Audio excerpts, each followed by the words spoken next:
Man, I've been working on the M37. I actually was able to start it this morning, though it ran a little ragged. But it got up to like 30 degrees today. It was actually above zero yesterday. I was tempted to start on it, but it just barely got above zero. But today, it's damn near melting. So, but I was able to get it started, though it ran a little ragged. It kind of smoothed out when you'd rev it up a little bit. Then it would smooth out.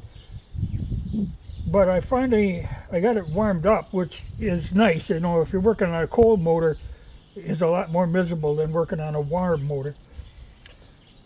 So I got it warmed up, pulled it over here, get it out of the wind a little.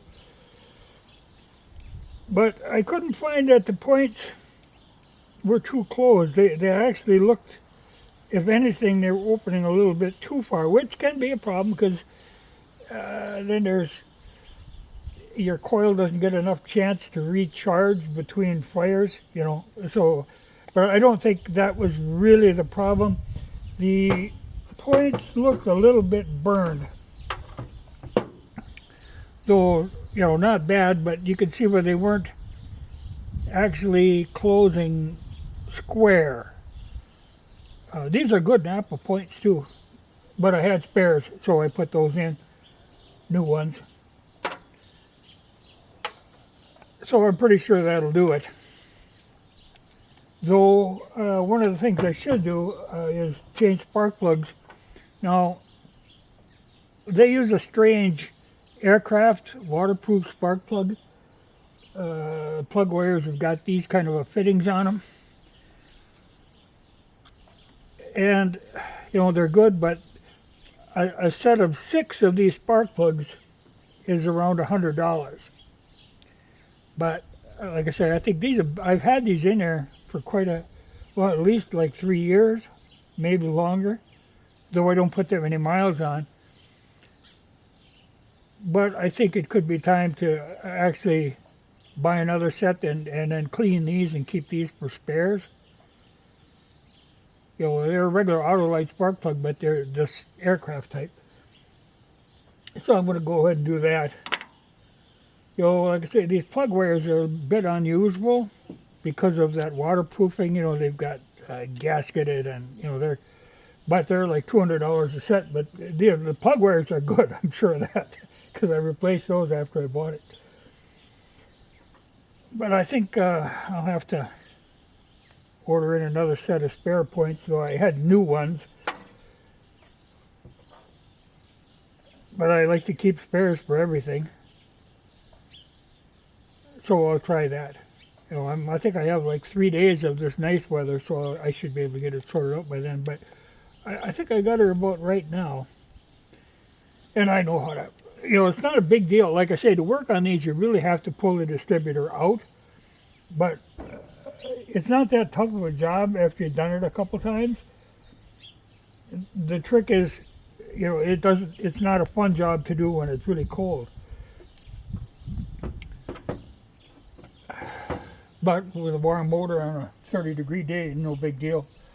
And like on this now, the hood opens all the way. You can get good visibility and get right in there. And I've got, certain tools like this really long screwdriver that I need to get the main bolt out. Before I got that, I used to use a Mosin bayonet, was the right size to get in there. But I'll slap her back together now, and I'm sure she'll work.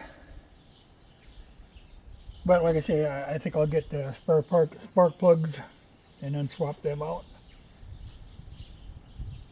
Because they don't look bad, but that could be deceptive because there can be deposits on that insulator that could be shorting it out. They ain't like they're fouled up. But with the, you just never know.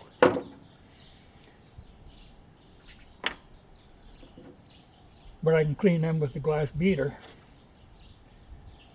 and then use them for spares. But not a big deal. Just an inconvenient deal. I got to learn to I should completely go through the ignition every winter or every fall before winter comes, because it's not fun to have this go bad in winter. That's when I count on it, because I was able to get that pickup going, and I made one trip with that, but that was no fun. I haven't driven that thing for like a year. Yeah, it needs a little work.